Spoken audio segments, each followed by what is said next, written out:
persiapan Porda tahun 2022. Iya, maksudnya kan excited banget gitu ya.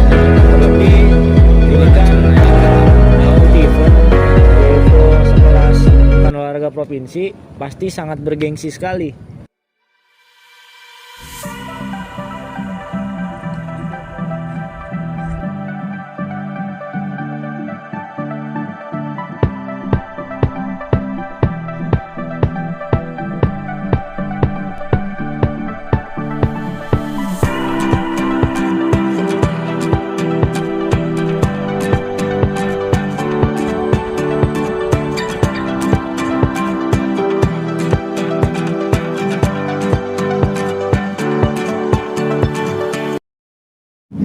Selamat sore. Selamat sore. Dengan abang siapa? Di sini saya namanya Pak Maretno, sering dipanggil Pak Retno. Kebetulan alhamdulillah sekarang sebagai pelatih dari Petang Kabupaten Bekasi. Kebetulan Petang Kabupaten Bekasi ini kita mewakili daripada persiapan Porda tahun 2022. Di sini saya mau wawancara ya, Bang Retno. Ya. Yang pertanyaan yang pertama itu sejak kapan Bang Retno melatih atlet cabang olahraga petang? Oke. Petang ini kan masuk di Indonesia mungkin kurang lebih baru 5 hingga 7 tahun. Dan alhamdulillah pada saat itu memang olahraga ini olahraga baru, jadi ada istilah peluang. Nah, di situ saya ambil lisensi di tahun 2019 di Pangandaran dengan lisensi nasional. Dan 2019 saya dapat lisensi itu dan alhamdulillah 2020 ditunjuk sebagai pelatih di Kabupaten Bekasi, Petang khususnya. Berarti sudah sejak tahun 2019 ya Pak? 2019, karena ini olahraga cukup lumayan baru dan ini asal mula ini olahraga dari Prancis ya. Karena olahraga petang itu olahraga akurasi. Kalau di Prancis mungkin bisa disebut olahraga orang-orang tua. Nah, karena ini menggunakan akurasi. Akurasinya tepat ya untuk melatih kesabaran juga. Yang sudah seperti teman-teman lihat di sini juga ada tahap latihannya ya. Ada bola namanya bosi dan boka. Untuk pertanyaan selanjutnya ya Bang. Ya. Sejak Abang melatih olahraga petang ini, kendalanya apa aja sih Bang yang ada di lapangan ataupun lagi saat sedang latihan seperti ini? Kendala mungkin saat ini memang olahraga ini olahraga yang harus kita sosialisasikan. Walaupun mudah tapi memang olahraga ini olahraga yang sangat, kalau menurut saya ini sangat sulit. Karena mengandalkan akurasi. Kadang jiwa seseorang atlet itu ada yang sifatnya perasaannya enggak ini ya kasar atau gimana. Tapi di sini gitu. Di sini ini mengandalkan benar-benar akurasi banget. Nah, kendala mungkin dari sejauh ini waktu kita kan musim hujan, apalagi di outdoor ini ya. Jadi kadang kita latihan baru sebentar turun hujan. Terus kemudian disiplin waktu dari si anak tersebut kadang menyepelekan. Sehingga materi yang harusnya dapat berkurang sedikit. Nah, walaupun aturan dari pelatih itu datang jam sekian, ini jadi PR buat pelatih juga sih ya. Namanya olahraga ini olahraga akurasi, olahraga tradisional mungkin. Tapi kalau ini udah menjadikan olahraga prestasi di Indonesia, udah masuk SEA Games, Asian Games gitu. Kendalanya itu disiplin dari anak-anak ya. Terus selanjutnya mungkin sarana juga kita mungkin banyak harus perbanyak untuk latihan sarananya, mungkin entah itu bola. Dan bola ini juga cukup mahal. Oh, mahal ya. Bolanya itu sekitar 300 hingga 1 juta. Satunya. Iya, satu set itu. Jadi anak itu kadang mau beli juga kasihan, sayang gitu lah. Alhamdulillah, tapi di sini udah banyak bolanya, ada 8 set. Itu sih. Untuk pertanyaan selanjutnya, pada saat Abang Retno ini melatih, kira-kira motivasi Bang Retno untuk para pemain khususnya atlet ya? Motivasi itu banyak sekali ya. Dari motivasi yang sifatnya pujian, ada motivasi berupa kita ngasih sesuatu juga ada juga motivasi dengan nada yang tinggi, itu untuk ketegasan, bukan marah ya, tapi untuk ketegasan juga, itu motivasi. Nah, tapi kadang-kadang gimana caranya motivasi ini tersampaikan kepada atlet tersebut. Ini memang harus benar-benar pelatih ini tahu karakternya seseorang, tahu karakternya anak-anak di lapangan, atlet tersebut, sehingga motivasi itu bisa berjalan. Kadang juga kalau misalkan atletnya ternyata pelatihnya seperti itu aja, nggak punya motivasi, diabaikan motivasi tersebut. Nah, ini motivasi itu banyak sekali, dari pujian, kita semangatin, itu berupa juga motivasi. Kita kasih challenge ya, ketika dia berhasil, kamu akan dapat ini loh. Itu juga motivasi. Dengan ketegasan ya, bukan marah tapi ketegasan, disiplin juga salah satu, itu termasuk dari motivasi. Kalau misalkan dari salah satu atlet, mungkin ada yang kan tiap orang kan punya pribadi sendiri masing-masing ya. Kalau misalkan yang tiba-tiba atlet itu merasa kayak terpojoki atau terbebani, itu kira-kira bagaimana Bang Retno? Nah, di sini sejauh ini memang ada ya, namanya atlet itu perasaan berbeda, karakternya beda-beda. Ada yang menerima, juga ada yang dikasih pemahaman tapi baper, Iya, rasanya, betul. bawa perasaan.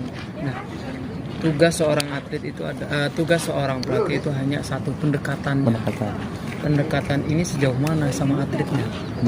Kadang, mohon maaf, ada salah satu pelatih yang pendekatannya kurang.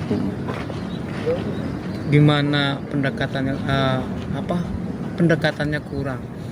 Ketika pendekatan kurang, mungkin ya, walaupun di situ dinyatakan atau ternyata itu pelatih, tapi kalau seandainya pendekatannya kurang, anak-anak itu merasa tidak ada apresiasinya. Iya, betul.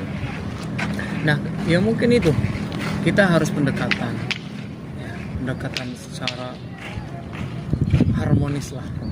Untuk apa? Untuk menjalin sebuah kekuatan di dalam latihan tersebut, di dalam tim itu, sehingga tim tersebut semakin bagus. Ya, adanya apresiasi dari pelatih itu juga sangat membantu. Itu. Tapi juga ada kadang juga yang dikasih tahu tapi malah sebaliknya, ternyata dia baper. Itu ada juga ya. Itu namanya karakter masing-masing ya. Nah, karakter itu kan dibentuk karena pendekatan juga. Ini loh, kasih pemahaman, ini dampaknya, ini alasannya seperti ini. Mungkin kalau udah sama-sama dewasa ngerti. Dengan cara apa? Pendekatan tadi. Oke, untuk pertanyaan yang terakhir ya, metode latihan apa aja yang Abang Retno lakuin untuk menghadapi persiapan Proprov kali ini atau Porda? Metode ini adalah salah satu kunci untuk keberhasilan dari seorang atletnya. Bahkan latihan ini tidak hanya cuma lempar, tapi harus ada target. Nah, di sini memang kita olahraga ini menggunakan target. Nah, target itu adalah bola kecil itu ya. Oh, bola kecil. Itu juga kita gimana caranya sih melempar itu supaya masuk dalam lingkaran. Lingkaran itu adalah papan targetnya. Itu, misalkan contoh, satu orang melempar dengan target lingkaran dengan menggunakan entah itu di garis ataupun menggunakan ban bekas. Lemparannya satu atlet 20 misalnya. 20. Itu harus masuk semuanya. Dengan catatan dengan teknik dasar yang baik. Ya. Nah, lalu yang kedua, teknik-teknik ini bisa juga kita beri pengalaman, beri teknik dasar yang kuat. Mungkin kita sekali-kali bisa melihat daripada video-video yang sudah dikejuarakan. Contohnya tingkat dunia. Misalkan. Kita lihat cara-caranya, Cara bermainnya, cara latihannya ya. Cara latihannya seperti apa. Tapi untuk sejauh ini memang atlet tersebut karena ini menggunakan olahraga akurasi, jadi mindset anak-anak dari sini, pikiran yang jelas, pikirannya seperti apa, kemauannya seperti apa, tapi didasari dengan apa? Dari program latihan yang khusus. Jadi semakin hari atlet kita harus semakin baik, harus ada peningkatannya, ya, dari 0, jadi 100%. Nah, ini target kita. Nah, target kita adalah mungkin kita kan ada persiapan uji coba. Itu untuk menguji mentalitas daripada atlet tersebut. Itu paling baik juga, karena di dalam latihan juga harus perlu gimana caranya kita membawa diri kita untuk latihan di luar. Karena kadang mental juga mempengaruhi. Ya. Ini yang harus kita rubah juga, yang harus kita benahi juga, mentalitas dari seorang atlet ini yang harus kita benahi juga.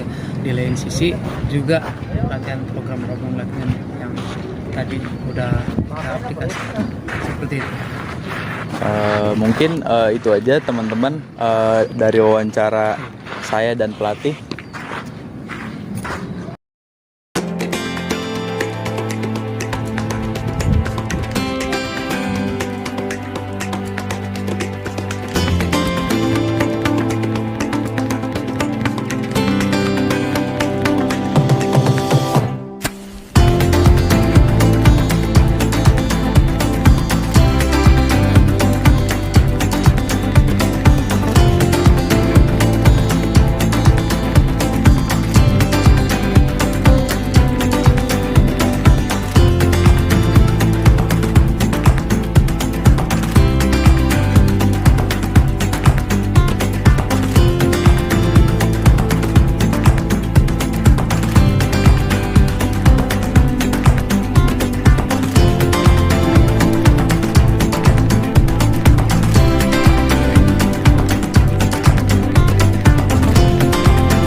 Sebelumnya, perkenalkan nama saya Rizky Tito Pratama. Di samping saya ada atlet petang. Dengan nama siapa? Dengan Angga Wijaya. Oke. Sebelumnya, saya ingin wawancara nih, Bang, tentang Abang. Ya. Sejak kapan Abang menekuni olahraga petang ini? Nah, untuk saya sendiri menekuni olahraga petang ini sebenarnya pas awal masuk kuliah ya, itu kira-kira di tahun 2018. Akan tetapi dari situ sempat break dan kemudian tahun 2020 baru mulai lagi untuk persiapan Porprov. Oke. Bagaimana perasaan Abang bisa mewakili Jawa Barat dalam cabang olahraga petang? Mungkin agak sedikit koreksi ya, Kabupaten Oke. Bekasi. Kabupaten Bekasi. Ya. Jadi untuk perasaannya itu sangat bangga ya, khususnya kan excited banget gitu ya.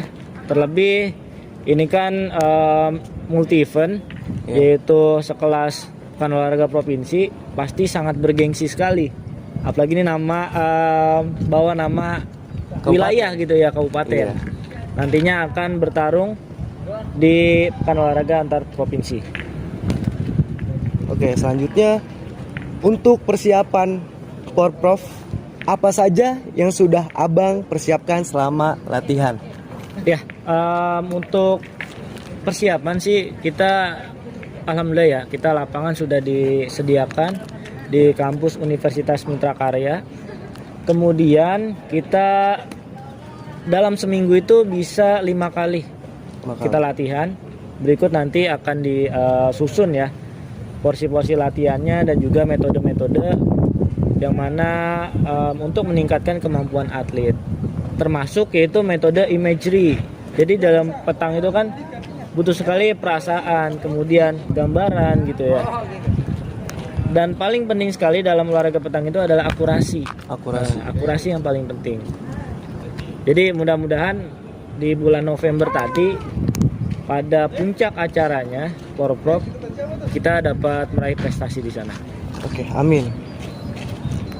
Lalu apakah selama persiapan menuju Porprov, apakah ada TC training camp-nya atau tidak? Oh iya, nanti akan ada training camp selama 1 bulan ya. Jadi 1 bulan sebelum Porprov itu nanti akan ada TC. Nah, untuk tempatnya kita masih menunggu keputusan dari pengurus POPI Kabupaten Bekasi. Nah, nantinya juga kita akan ada beberapa tryout ataupun akan ada sparring partner dengan wilayah-wilayah tertentu. Mudah-mudahan sih masih di wilayah Jawa Barat ya. Oke. Mungkin ini yang terakhir nih ya, pertanyaan dari saya. Bagaimana sih Bang motivasi diri Abang sendiri untuk tetap konsisten dalam latihan di petang tersebut? Ya, untuk motivasi sendiri di sini kan bahwa kita ketahui ya, petang di Kabupaten Bekasi itu termasuk sangat baru ya. Jadi ini memang tahun kedua setelah 2020. Jadi memang ini generasi pertama khususnya di wilayah Kabupaten Bekasi ya, untuk olahraga yang memang terbilang cukup baru bagi kita warga Kabupaten Bekasi. Nah, mudah-mudahan nanti yang tadi sudah saya bilang gitu ya, saya ucapkan nanti di Porprov target kita dari pelatih itu bukan main-main ya, yaitu 2 emas. Mudah-mudahan itu akan terwujud di Kabupaten Bekasi. Amin. Mudah-mudahan. Dan juga nantinya KONI tentunya ada bonus ya untuk peraih medali di Porprov ini. Oke. Mungkin itu saja dari Bang Angga. Mungkin hanya sedikit ya wawancara dari saya, kurang lebihnya mohon maaf. Untuk teman-teman, semoga bermanfaat dari Bang Angga. Kurang lebihnya mohon maaf. Wassalamualaikum warahmatullahi wabarakatuh. Salam olahraga. Salam olahraga.